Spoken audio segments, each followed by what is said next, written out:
Hello students, welcome to my fourth video lesson on the first lesson from your supplementary reader VISTAS, The Third Level by Jack Finney.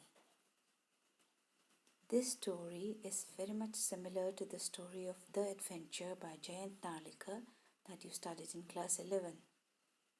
Both the stories deal with the theme of intersection of time and space. The usual experience of any human being is that time and space are parallel to each other.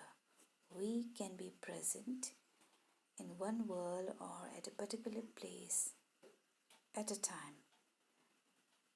We can never be present in two different worlds at the same time. But in these two stories,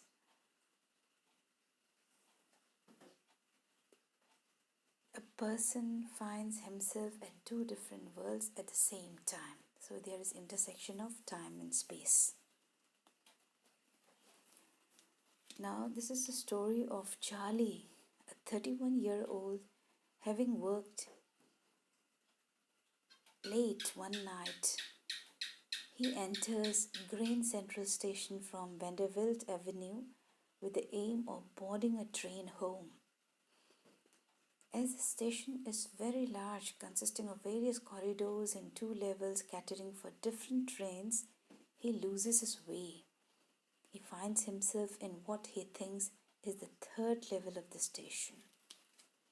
He realizes that something is different there as the people are dressed differently and the area is lit not with electric lights of the modern times but with open gas fires. He suddenly makes a discovery that he has somehow entered the year 1894. He sees the date on the newspaper. The World, the newspaper that has not been published for many years. He found that newspaper there. The paper that he glances at bears the date June 11, 1894.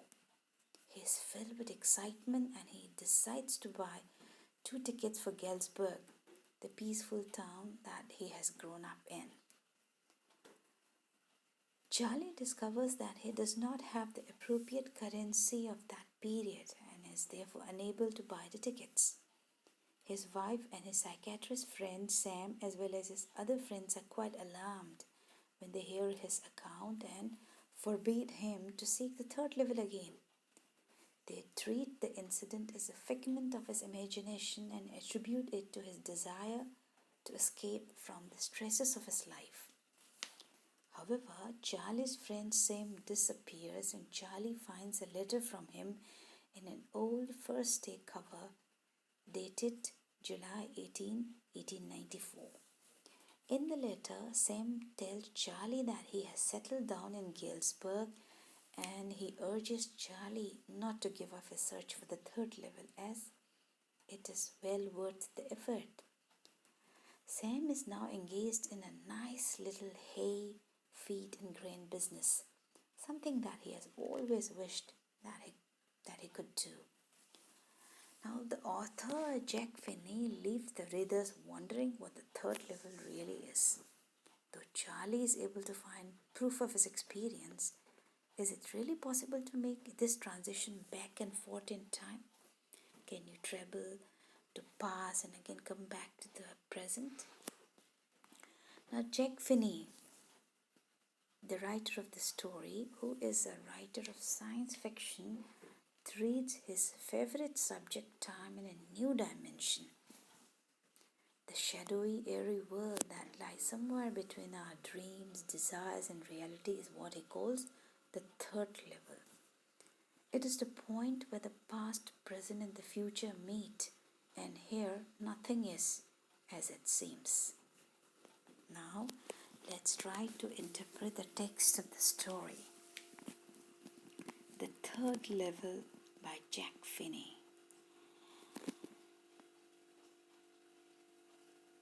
Have you ever had any curious experience which others find very hard to believe?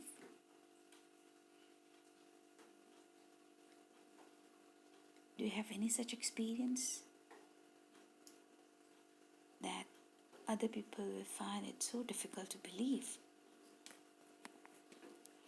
Yes, the presidents of the New York Central and the New York New Haven and Hartford railroads will swear on a stack of timetables that there are only two, but I say there are three because I have been on the third level of the Grand Central Station. Yes, I have taken the obvious step. I talked to a psychiatrist friend of mine. Among others, I told him about the third level at Grand Central Station, and he said it was a waking dream wish fulfillment.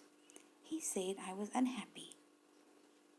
That made my wife kind of mad, but he explained that he meant the modern world is full of insecurity, fear, war, worry, and all the rest of it, and that I just want to escape.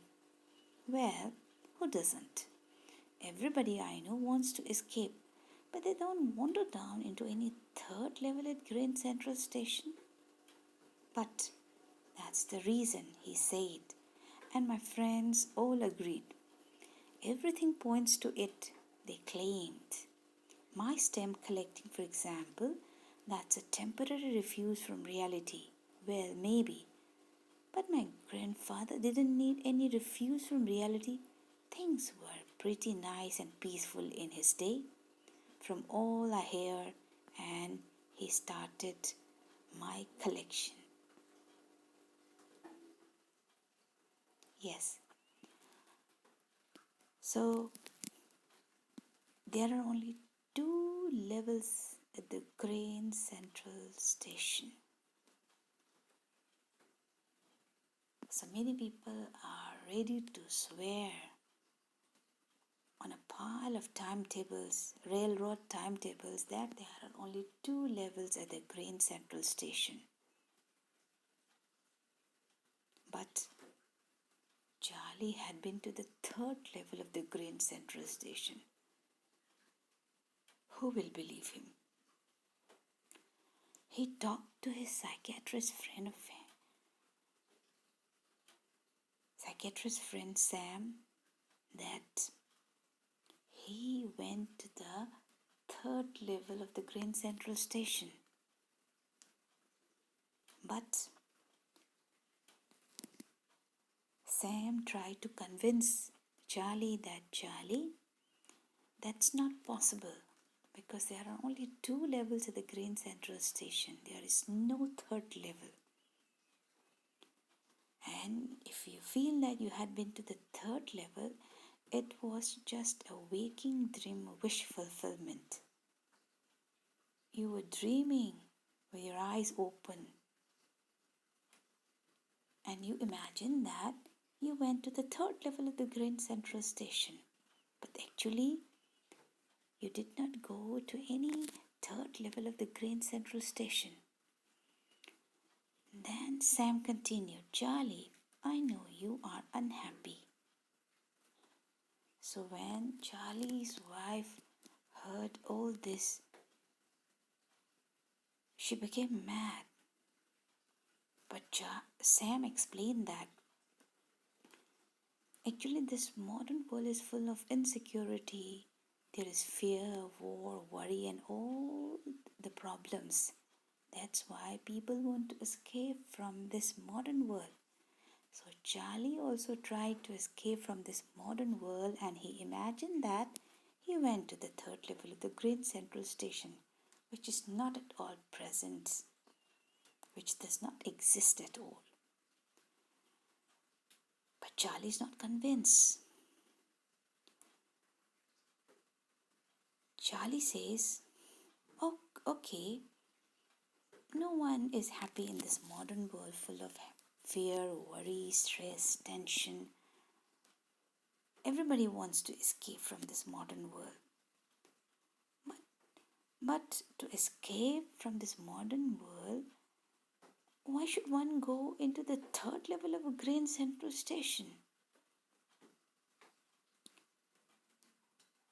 But Sam and other friends of Charlie, they just believe that Charlie was trying to escape from the modern world. That's why he imagined that he went to the third level.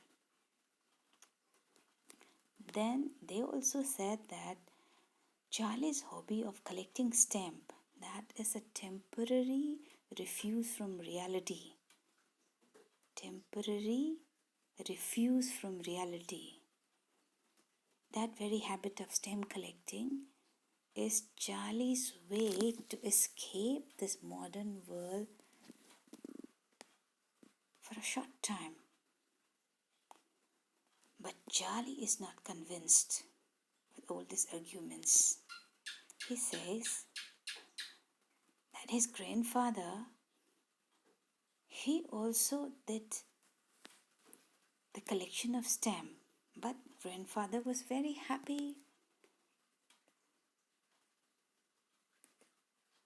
The days that he passed were peaceful days. He had no tension. But he had the hobby of stamp collection.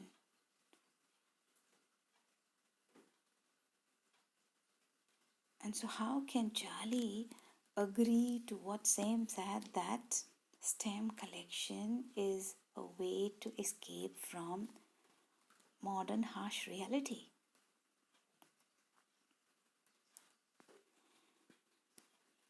Yes, so my grandfather, he didn't need any refuge from reality because things were pretty nice and peaceful in his day. And from all I hear, he started my collection. It's a nice collection too. Blocks of 4 of practically every US issue, first day covers, and so on. President Roosevelt collected stamps too, So Charlie's trying to say that President Roosevelt also collected stamps. But that didn't mean that he was trying to escape from the modern reality. Grandfather was quite happy in those days. He had no tension, no worry. Those days were peaceful days. So how can Sam say that grandfather's hobby of collecting stamps was also a way to escape the reality? So Charlie is not at all convinced with all these arguments from Sam and other friends. Anyway, here's what happened at Grain Central. One night last summer, I worked late at the office. I was in a hurry to get uptown to my apartment, so I decided to take the subway from Grain Central because it's faster than the bus. Now, I don't know why this should have happened to me. I'm just an ordinary guy named Charlie, 31 years old, and I was wearing a tan gabardine suit and a straw hat with a fancy band. I passed a dozen men who looked just like me, and I wasn't trying to escape from anything. I just wanted to get home to Louisa, my wife. So Charlie, he starts narrating what happened that day. He said, one night last summer, he was working very late in the office. So he was in a big hurry to reach his apartment. He was worried that his wife Louisa must be worried about him and must be waiting for him. So he wanted to reach home, quickly. That's why he decided to take the subway from Grain Central Station, because that will take him home quickly instead of going by bus. Now, I don't know why this should have happened to me. So Charlie says, why this unusual experience of getting into the third level of a Grain Central Station, which does not exist at all, why such unusual experience was meant for me, because I'm just an ordinary guy. That day I was wearing a tan gabardine suit and a straw hat with a fancy band. I came across lots of people just like me. But that day I was not trying to escape from anything. I just wanted to reach home quickly to meet my wife Louisa. I turned into Grand Central from Vanderbilt Avenue and went down the steps to the first level where you take trains like the 20th century. Then I walked down another flight to the second level where the suburban trains leave from ducked into an arched doorway heading for the subway and got lost. That's easy to do. I have been in and out of Grand Central hundreds of times, but I am always bumping into new doorways and stairs and corridors. Once I got into a tunnel about a mile long and came out in the lobby of the Roosevelt Hotel. Another time I came up in an office building in 46th Street, 3 blocks away. Yes, so that day he turned into Grand Central Station from Vanderbilt Avenue. Then he, walked through the steps and he reached the first level where people take trains like the 20th century. Then he traveled another flight and he reached the second level where the suburban trains leave from duct into an arched doorway. And Charlie had, he had visited this Grand Central Station hundreds of times in the past. But that day, new doorways, new stairs, and new corridors appeared in front of him. He also got into a tunnel about a mile and he was very surprised to find all these unusual things that day.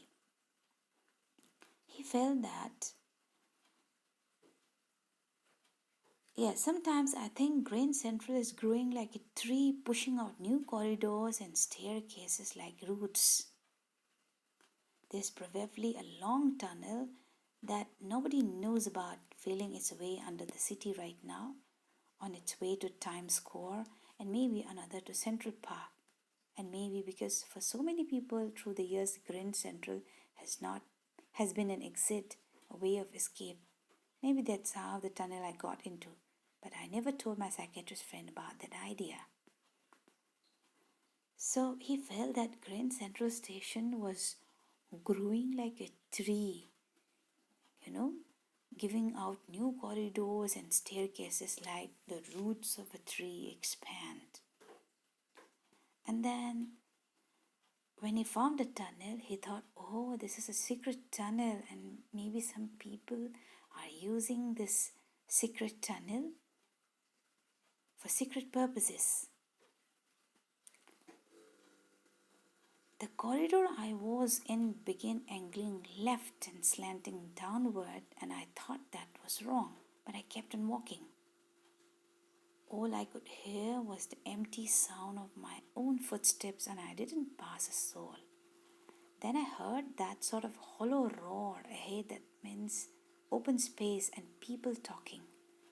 The tunnel turned sharp left. I went down a short flight of stairs and came out on the third level at Grand Central Station. For just a moment, I thought I was back on the second level, but I saw the room was smaller, there were fewer ticket windows and train gates, and the information booth in the center was wood and old-looking, and the man in the booth wore a green eye shade and long black sleeve protectors. The lights were dim and sort of flickering. Then I saw why. They were open flame gas lights. So he went through the corridor, and that corridor started angling left, and then it slanted downward, and he thought he was taking the wrong way, but he kept on walking. So he didn't find any person on the way. He he just heard the sound of his own footsteps. But he heard, when he was going through the tunnel, he heard a sort of hollow roar.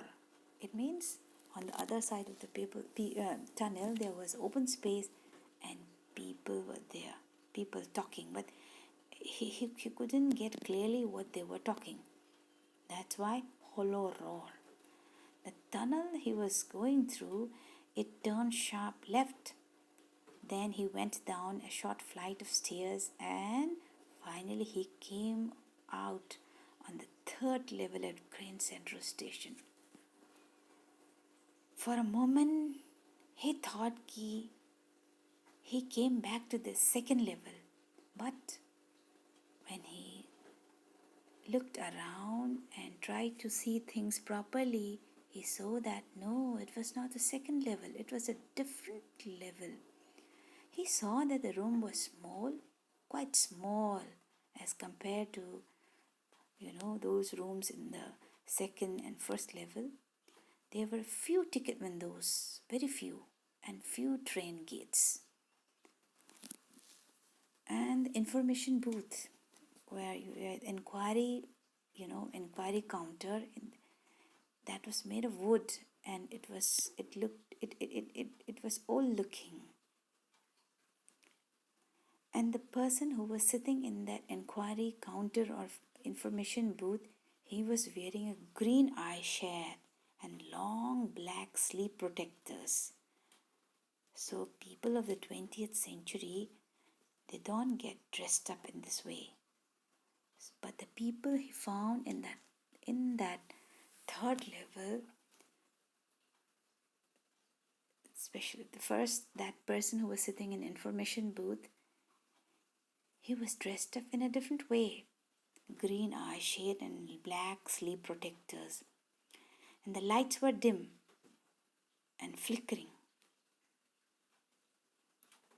When you visit any modern day railway station, it is properly lighted with, modern electric gadgets. But in that small railway station, the lights were dim and flickering because they were open flame gas lights. There were brass spittoons on the floor, and across the station a glint of light caught my eye. A man was pulling a gold watch from his vest pocket. He snapped open the cover, glanced at his watch and frowned. He wore a derby hat, a black 4-button suit with tiny lapels, and he had a big black handlebar moustache. Then I looked around and saw that everyone in the station was dressed like 1890 something. I never saw so many beards, sideburns, and fancy moustaches in my life. A woman walked in through the train gate. She wore a dress with leg of mutton sleeves and skirts to the top of her high-buttoned shoes. Back of her, out on the track, I caught a glimpse of a locomotive, a very small Carrier and Eaves locomotive with a funnel-shaped stake, and then I knew. Then Charlie saw brass spittoons made of brass on the floor. And suddenly he was attracted by a light from somewhere. He tried to find out where that light was coming from, and finally he found that the light was reflected from a gold watch, because a person was pulling a gold watch from his vest pocket. So in the ancient days, people did not wear wristwatch the way we do at present. They used to carry this gold watch in their pockets. So that man opened the cover of the gold watch and he was looking at his watch and he frowned. So the light was reflected from that gold watch. That light attracted Charlie. And this person who looked at his gold watch. He was wearing a derby hat, a black four-button suit with tiny lapels, and he had a big black handlebar mustache. So, such a fashion,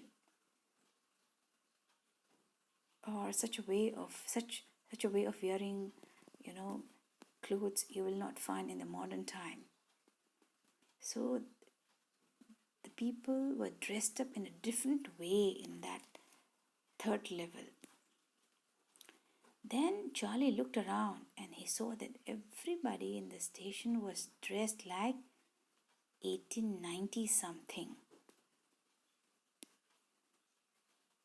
All the people in that small station were dressed like 1890 something. And the men were wearing beards, sideburns, and fancy mustaches that we don't find in the modern world. Very few people they do. Then a woman entered the train gate and she was wearing a dress with leg of mutton sleeves and skirts at the top of her high buttoned shoes. So this was the fashion in 1890s. Back of her on the track, Charlie saw a locomotive. You can say a very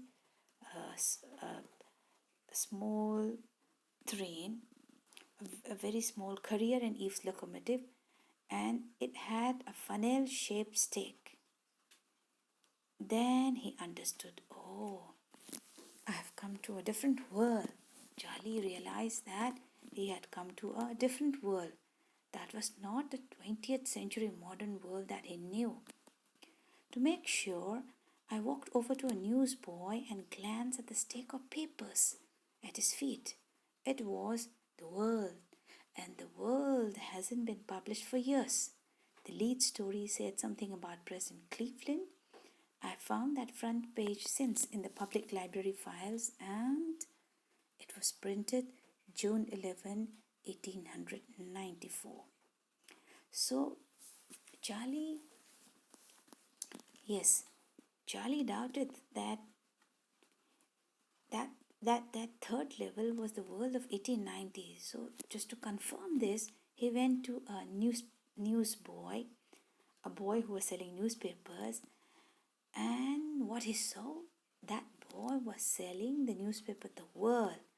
And this newspaper The World, it has not been published for many years. And the lead story of the front page was about President Cleveland. And Charlie had seen this newspaper, The World, in public library files. And what was the date on the newspaper? June 11, 1894. So now Charlie was confirmed that he was in the world of 1890s.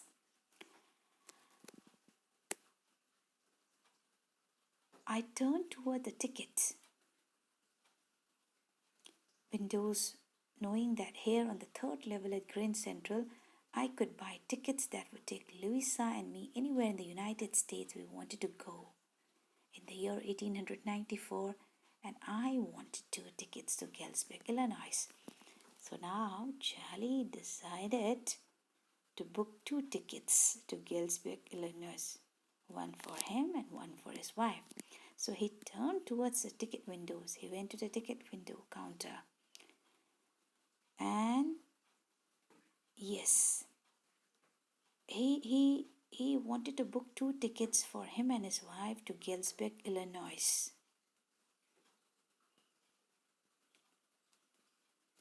Yes, in this video, we will interpret the text till here.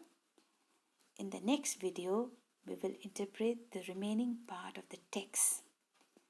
Till then, bye-bye, stay safe, stay healthy, and let's find out in the next video what happened in the story later on. Bye-bye.